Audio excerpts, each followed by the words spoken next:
Hi అండి. ఇక్కడ వచ్చేసి నేను ఎగ్ జున్ కర్రీ అనేది ప్రిపేర్ చేసుకున్నాను. ఇక్కడ నేను 5 గుడ్లు తీసుకున్నానండి. అందులో పాలు, ఉప్పు, కారం, అల్లం వెల్లుల్లి పేస్ట్ వేసి బాగా గిలక కొట్టుకోవాలండి. మనం అట్టుకి వేసుకుంటాం కదా, అలా చేసుకోవాలి. అదే గిన్నెతో మనం జున్నుకి పెట్టుకుంటాం కదండి, అలాగా ఉడకపెట్టుకోవాలి. వాటర్ వేసి దాంట్లో గిన్నె పెట్టి దానిపైన మూత పెట్టి బోర్వా అనేది పెట్టి ఉడకపెట్టుకోవాలండి. ఎప్పుడు ఒకేలా కాకుండా ఒకసారి ఇలా ట్రై చేయండి, చాలా బాగుంది కూర అయితే. ఇక్కడ చూసారా నా గిన్నె ఎలా డ్యాన్స్ చేస్తుందో. కొంచెం చిన్న గిన్నె పెట్టుకోవాల్సింది, నేనంటే కొంచెం వెడల్పుగా కొంచెం లెవెల్గా వస్తుందని చెప్పి కొంచెం పెద్ద గిన్నె అయితే పెట్టుకున్నాను. మనకి ఉడికిందా లేదా అని ఒక చాక్ కానీ టూత్పిక్తో కానీ టెస్ట్ చేసుకోవాలండి. అది కొంచెం చల్లారేంత వరకు పక్కన పెట్టేసుకోవాలి. లోపల మనకి దాంట్లోకి దాల్చిన చెక్క, జీలకర్ర, లవంగం, లాలిక్కాయ అనేది వేసుకోవాలండి. తర్వాత ఆనియన్స్, కరివేపాకు, పచ్చిమిరపకాయ వేసుకొని ఉప్పేసి కొంచెంసేపు మగ్గబెట్టుకోవాలి. ఉప్పు వేయడం వల్ల ఆనియన్స్ అనేది త్వరగా మగ్గిపోతాయి కదండి. గుడ్డు ఉడకపెట్టుకున్నాం కదండి, అది చల్లారైన తర్వాత ఇలా ముక్కల కింద కోసుకోవాలి, లేకపోతే విడిపోతాయండి. ఇక్కడ నేను కోస్తున్నాను, పక్క నుంచి మా బుడ్డ తీసుకొని వెళ్ళిపోతుంది కాబట్టి ఇవి ఉంచి అలా కూరకి రెడీ చేశాను.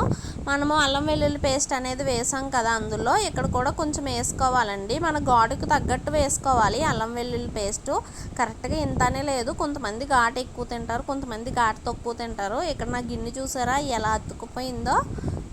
ఇంకోటి ఏంటంటే అది పాలు కాచుకునే గిన్నె, అందులో నేను గుడ్లు వేసి అలా చేశాను. ఇప్పుడు పాలు వేసాక ఇరిగినాయి అంటే ఈ వీడియో మా అమ్మ చూస్తే నాకు ఎత్తది గట్టిగా, ఎందుకంటే పాలు కాసుకున్న దీంట్లో ఎవరైనా నీసు ఉడకబెడతారా అని కాల్ చేస్తుంది. మీరు మట్టికి నాలా తింగర పనులు అయితే చేయకండి.